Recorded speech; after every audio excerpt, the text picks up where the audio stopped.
Hi, everyone. Jazz hands. Hi. Let's do it this time. Come on. Or Spock hands. Vulcan hands. Hi, everyone. Welcome back to the game over here at Cabbit Crossing. And this is where we, game masters, talk about games. We share tips. We share tricks. Sometimes we debate a little bit on different topics. And sometimes we have guests. Like today, we have Sarah Moore back with us. And we also have Cyber Symbiosis back, who usually is with here all the time. We decided he wasn't fired. Yeah, we unfired him. Oh, is that the narrative? Thank you, Greg. No, I just scheduling conflict. We're getting ready we're in show prep mode, and there was only one evening that my wife and I could get together and do some of what we needed to do. Yeah, hey. I understand. And discover that and discover that a very expensive piece of display we just ordered came incomplete. Amazing. So yes, it's wonderful.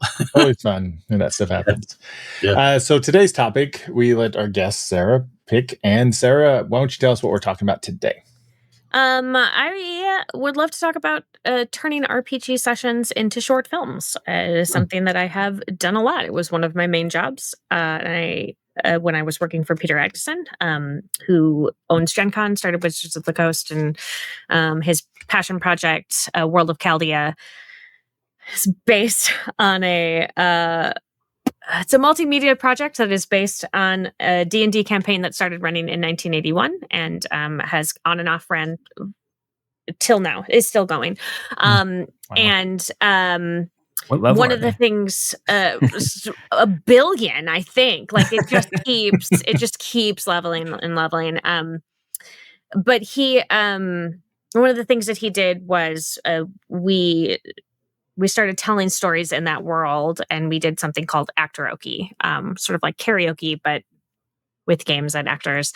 And it was a brutal schedule. Someone would RPG, would GM an RPG session. And then a week later, we would do a table read of the script that had been adapted from that. And then a week later, we would film it. And then we would edit it in the following week. And then we would go back to the RPG. And so it was so much. It was sort of unsustainable. Yeah. So we were sort of on like a 3 to 4 week cycle. It was insane. I have a question about that. I have two questions actually. One is there anybody at this who wishes that he still ran Wizards of the Coast? Sure. It would be. Peter Adkison is a delight of a little hobbit of a man, and I love him dearly. And I have said that to his face, that he's a little hobbit of a man. And so I'm not at all worried about saying it here on this podcast. He's great, and he was an amazing boss and collaborator to have. I worked for him for a decade. It was the best job. Yeah, best job ever. Wish he still had Wizards of the Coast right now. Well, okay, so the actual question, though, being serious on this. So at the table, you got like the comedian type people, like somebody like I indulge in it too, even though I'm the GM, right? Yeah. But like, you got your one-liners and you got like the things you find funny about a situation. And that's kind of part of the joy of being in that environment, right? Yeah. I would imagine that if you're able to turn it around so quickly, right, which I could not possibly have done with the way I was doing it, but like, but like in that environment, you've got to be able to somehow, like when you have those moments that are hilarious, I would hope that you can preserve that somehow. Yeah. I mean, there have absolutely been direct quotes that have made it from the RPG player's mouth into the actor's mouth, which are generally not the same person. We had not been doing it. We'd have brought in a separate actor to do it, which I I actually think was helpful, because they would come in and they would, it is a little bit of a different script because you kind of have to have it that way. Other things are added in that weren't in there. Some things got like moved around. If one of the characters was a little bit more quiet and we needed him to speak in this, so we kind of like gave him other information here, so nobody had that bias of like, but that's not how I did it at the table. So things were changed. But yeah, I mean, there have absolutely been direct lift quotes from people and moments that were there. And part of that is because we were at breakneck speed. We were just running. Everybody's running. There's no time to like adjust anything of that. You're just going. And I think it's really like this fun guerrilla filmmaking kind of going. And like sometimes that meant that when you were on set as an actor, like you maybe only got 1 or 2 takes, and then we had to move on because we had to get through 8 pages today. And like honestly, if anybody has made films, it's usually sort of a minute of filmmaking to an hour of filming, and that is sort of the loose, this is about how long it takes, and we did not have that. Yeah. Well, it was like, we have 4 hours to film, and this is a 12-page script, and you're just going to say your lines. Get out there. Well, it's interesting how that contrasts where I've been at in that cycle, because having been in the situation of like I've taken RPG campaigns and adapted them in the comic book form, and I've also taken film scripts and adapted them in the comic book form, right? And I've actually had the rare compliment of people telling me that I did a much better job of preserving the intent of the writer than a lot of people. Which is nice. Yeah. Like the Voyage Trekkers writer told me that, and he was, because usually he, like, a lot of his loot gets lost in the editing process. Sure. But like when I was adapting my own campaign into my Cyber Symbiosis comic book series, like I had months and months to mull it over and like figure out how to carefully do it. I mean, the only thing that was actually faithful was the first issue, and after that it just started deviating because there's the demands of the narrative sometimes force certain decisions to be made. And well, I also think that something that at least when I was DMing, because I did a full arc, I did a whole season where I was the DM for this particular project, and I met a lot with like Peter and our other writer, Steve Conard, who also started Wizards of the Coast with Peter back in the day. There was a lot of meetings, and there was also some meetings with the RPG players that were just like, hey, we need this to happen this episode because we have an arc. We have 6 episodes to tell this particular story. And so, and we hired, most of our RPG players are also professional actors, because that's just that's easier when you're doing something like that. That's an interesting dynamic. I kind of wonder if Will Wheaton had to do that with the show he was doing, because sure. It could be because like when you're in a GM, the player saying no, this is what's going to happen is generally not the way it works. And I mean, that's the thing that Critical Role has come up a couple times over the episodes that I have been on here, and like that if you guys think that there's not like story arc meetings, like y'all crazy. Like they absolutely like are getting together and they're chatting about where things are going, and like that doesn't mean that every decision at the table is scripted, but it does mean that some of the big tent poles have to happen, and this is what we're moving toward. It's not, by the way, a bad thing either. No. Like, especially you should always talk to your DM about where you want your character's arc to go as well, which I bet they do a lot. Right. But I also think that at the table, if you end up in your home game having an episode where all you do is shop, that's fine. Like it's maybe not as fun, but it doesn't necessarily put you don't have a time restraint on it of like, this season is 6 episodes long. This is all I've got. And we have to reach this conclusion by the time we have gotten there.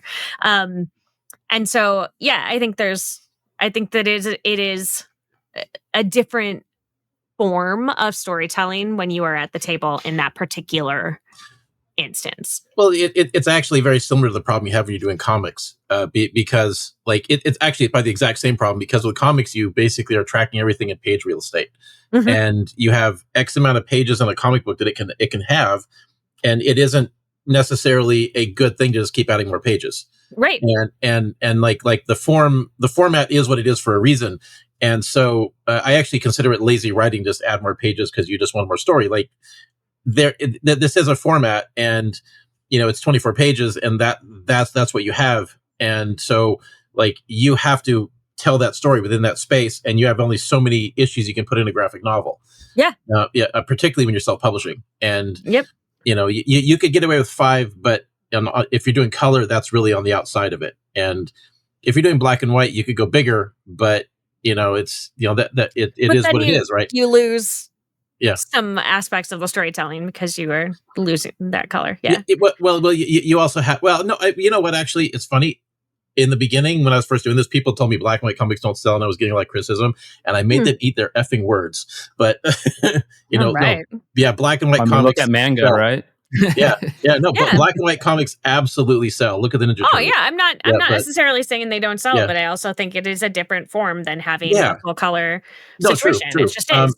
And it has to match the story. Like you can't just put any old story in a black and white. I mean, but like when you're dealing with only so much space, I mean, it is the same situation you're dealing with, where like you have to hit these certain story beats. And with the comic form, you have to do the same thing. You have to hit certain milestones at a certain point. But again, like you have more, you have the control that a game master generally doesn't have. And I cut a lot out to hit those story beats. And you lose some wonderful moments from the table because you can't help it, because you're taking a 3 to 4 hour session that we would cut down to like an 8-minute film. That's the time that we had. Like that natural 20 to get the best price. Exactly. Well, like in a comic book, you have roughly about 15 minutes worth of content. Really, it may stretch out over a longer span of time because you have the gaps in the panels, but it's still like you have about 15 minutes worth of film there, equivalent. So with the gaming aspect, then was the GM going in like, I got to be careful of different locations because the location move is a real pain in filming, right? And how many? It is. Well, we had the privilege of in our studio that we were doing all of our gaming in and all of our filming in. We had Bandersnatch Studios, who is a special effects and prop shop, build us a really beautiful psych green screen wall. Nice. And so we filmed everything in front of a green screen. And then we had an artist on staff who created all of our background for us. Those are the same people that did the Gamers films, right? The makeup and prop folk? Yeah. Yes. Yeah. So are they from... they're Seattle. Okay, that's what I thought. Yeah, because I wondered if they maybe came here from some other place, but you shipped them out to your area. Nope, I live in Chicago. Right. Everyone thinks I live in Seattle. I would always go. No. Oh no, I know where you live. I mean, I just that means Bandersnatch had to go to you. No, I went to them. I always really? all of our Chaldea studio. Peter lives in Seattle. Peter is Seattle based, and so I never unpacked. There was a period of time when I was literally going to Seattle every 3 weeks, and it was Peter probably only comes to that area for Gen Con, right? Yeah, correct. Okay. Yeah, and he had a guest condo at the time, and it was just my second house, and I left a whole set of things there, and I would just come in and be like, I'm home again. And so they're Seattle based, and the studio was in Seattle, and all of everything was in Seattle. So that's where we went for that. That makes a lot more sense. Yeah. Right on. It's actually got me thinking a bit, because when you have to think about having, maybe you don't have like an epic moment and or just shopping and downtime, there's actually a useful video there on how you can make those things actually, while they don't need to be like an epic event, they should be fun in some way, anyway. Yeah, and absolutely. That's like a episode we could have just on that kind of topic. Yeah, and like I think all of those are excellent ideas for role playing and like really cool opportunities to do other quiet character moment stuff. But I also know having run a home game, that every so often your players do 0 things in your session. Just 0, like, just you made no choices today, huh? Okie dokie. I had that problem last night, actually, because we were late getting started because we're waiting for somebody. And then I'm looking at the clock because we have 3 hours. And it's like, oh, this battle is still going on and we have almost an hour left. Oh, shit. Yeah. Sometimes things just don't go as you have prepped. Yeah. But that is not a thing that you can really do in that sort of environment. Yeah. And so... Was it D&D you were doing, or was it a different system? Yeah, it was D&D, but it was set in his custom world homebrew setting. I wish I did a thing. I want to do a thing. I want to do more things. What if we do more things? Hey, more things. Do some more stuff. That's what Mark's trying to do, is more things. That's what he told us last time. I know. He was like, I'm gonna do more stuff. Yeah, I actually have the problem of like I've offered myself out to various places for different services over the years, and like that sounds wrong. Yeah, you're supposed to say that on camera. You got to. I was told this was a PG-13 show. Well, my comic book career has advanced a ways, and I've got this thing, and I actually designed it specifically so that it could be, somebody could then like take the work I did adapting, under the gaming license and being able to like just reskin it into something they had. So I thought that would be a smart move, because like I spent 4 years making that big ass book, and there's a reason why more of that doesn't exist. Because it's a lot of work. It is. Yeah. Oh my God. Yeah, you have no idea. But I do actually, because I also did one. I know you do. But like, every once in a while somebody takes you up on the offer, and suddenly it's like, oh, this was not the time. You should have taken me up on it a year ago. But then I definitely offered it when I was available, and now exactly. But then like sometimes you still have to do it. So absolutely. Yeah. So my schedule is always all the hell. So I mean, sleeping is for suckers and other people. I think I will never. Yeah, I'm kind of with you there. You got to make that time. Get the work done. Who needs it? Yeah. Yeah. I'm working on one right now where I'm doing a monster manual for a friend who has a miniatures line, and he basically manufactures miniatures for Native Americans, First Nations, Polynesian, like a completely underserved market. Yeah. And so I had pitched the idea of teaming up with him to do an RPG book, which of course would give me more product, to sell as well. Sure. And then he finally agreed, and so we're kind of like rushing to get this thing done. So we're doing a lot of native monsters that but the goal is to make it more more like actual mythology as opposed to what you usually get. Sure. Yeah. Less stereotype and more legend. Yeah, more legend. Yeah, and it's actually working out pretty well. Cool. So we're doing under 5e, and it's actually turning out to be a pretty good product. But again, you're adapting something, and trying to like take an existing thing and transform it into this other form while trying to preserve what it originally was. But we're having that. But there's that constant fight, because like some of the things, if you took it straight out of mythology, it's going to kill everything. Yeah. Well, I mean, I think that there's a lot of people who get very attached, for example, to like book series, and then when they're adapted into TV shows or movies, people get very up in arms about it and like, it's ruined it. And it's like, it's a different medium. Like, you have to look at it differently. It is not, we cannot put everything from the page onto the screen. No. It is not possible. And you would hate it if we did. You would be like, this is boring and way too long. And I don't understand why. I mean, Game of Thrones, like this 25 pages of him talking about the feast. We don't need 25 minutes of the feast, of just scanning the food. You would be like, get off of this. Why are we doing it? I think unless you're Zack Snyder, I'm just saying. Yeah, well, I have strong feelings about Zack Snyder, and they are there's a reason he makes very pretty films, and that is all I'm going to say. There's a reason why I don't have a comic book issue of just people shopping. I think that I think that it comes from a fundamental misunderstanding of each of these mediums. And I think that there are people who have the benefit of having like worked in each of these industries in ways that other people have not. And so maybe you understand a little bit more like, oh, we clearly have to change a bunch of things that are happening for film. It just like cannot be the way that you see it.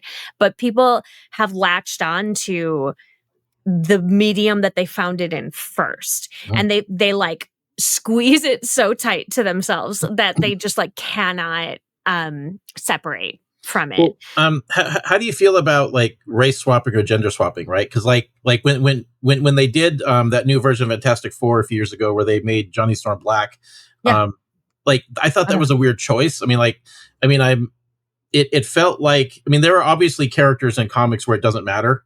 And I think when they changed the Submariner, I think even though it was controversial and maybe didn't work, I loved it because they made the character interesting for the first time.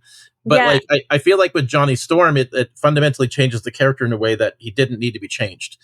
And I think if the writing's good, no one's going to care. The problem is they often don't have good writing when they do that. But if the writing's good and the production's good and they say a good story, I don't think anyone's going to care about this stuff. I think that there are so few, truly so few characters that it is so important that they be, let's be fair, white. That's what it is. Because mostly when it's a race change, it is to a minority.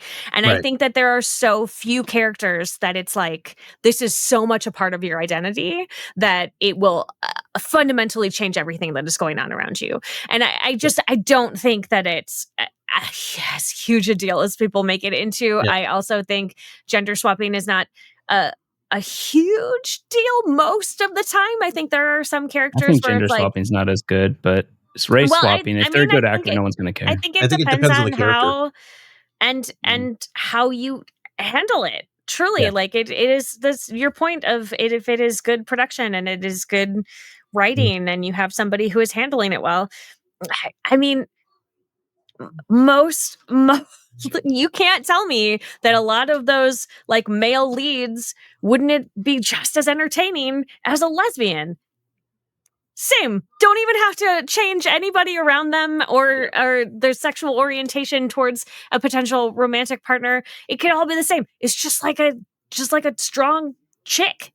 Totally fine still. Like I think that it's seeing yourself in it and like people get upset because they identified with the original character. I don't know if I agree with that, but that's like a completely different topic. I don't know. Yeah, it's a pretty different topic, actually. Well, I actually think that the flaw in that, by the way, is that sometimes when they write these characters, their entire defining trait is the group they are part of, as opposed to a person.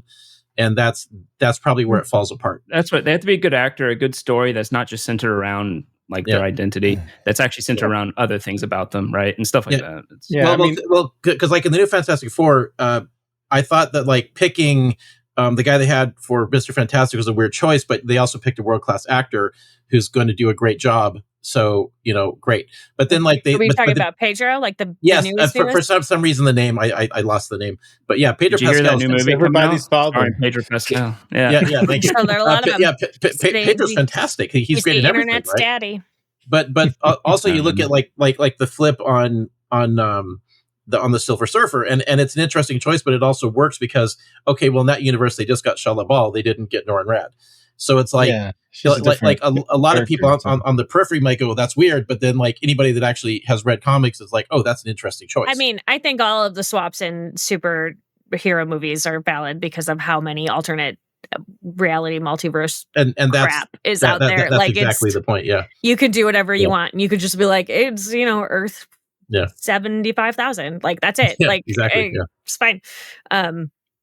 I think most modern movies are bad because of bad writing and nothing else. Mm-hmm. Whenever I'm like, that movie sucks, it's like, well, that had horrible story, horrible writing. Yeah. I wish that.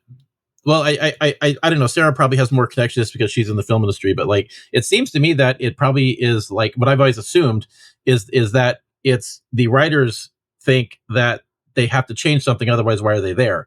And if they're just adapting a story faithfully, which they should be doing, any monkey can do that. right? And I think the issue is that people think any monkey can do it. Yeah. I think that is the issue, as opposed to them feeling like they need to change so something. It sounds like, Woody, you say people should just use AI to write everything. Absolutely not. I would never say that. No. I'm saying that because he's so anti-AI. That's why I want AI to do my laundry so I can make more art. That's what I want from AI. Well, I'm giving Woody a hard time. I appreciate that, but no, but because when I had been in the situation of adapting somebody else's script, right, into a form, the goal was always to adapt it as faithfully as possible, rather than make all these changes, which is usually what happens. And because it's like, people are showing up for this adaptation.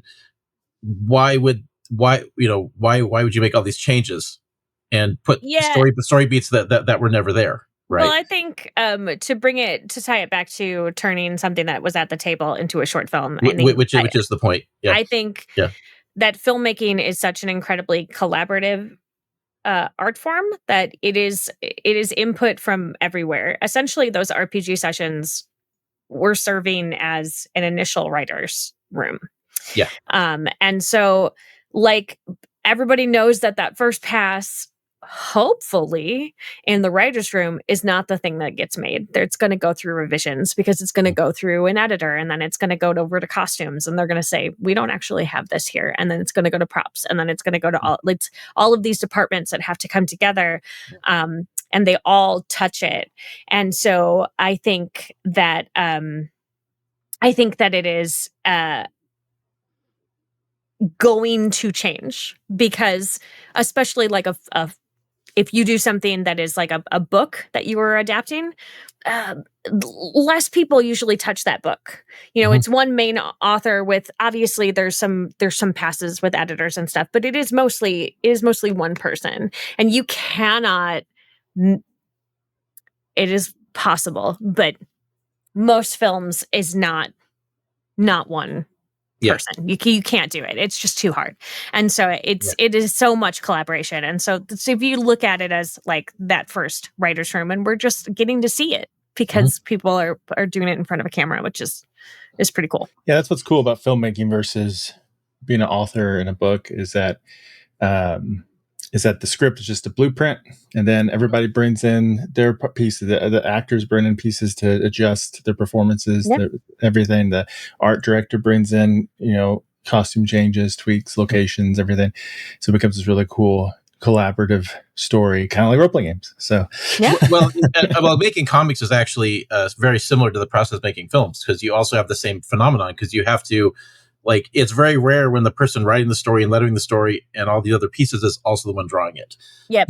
And because you have to work with these other artists that have a different vision or interpretation, they often see things you didn't and add something to the story that wasn't in the script, which the guys I work with have done that very well. Like, you have that same thing. And, sometimes what you wrote this is actually a 2-page sequence, or it's only half a page, and you have to course correct on what it is. And sometimes you have something that the artist just simply can't do, and then you can only work with what they can give you, and that's actually one of the hardest things for people, I think, to wrap their head around when they're getting into comics, is that your vision needs to be collaborative. You have Some to. Directors have problems with that sometimes. Yeah, exactly. But the guy drawing the comic book is your partner. They're not your employee. And even if you're paying them, which you should be doing, you're lucky if you don't have to. But like, regardless of what the relationship is, they are still your production partner, and you have to grant them some control over an ownership of what they're doing.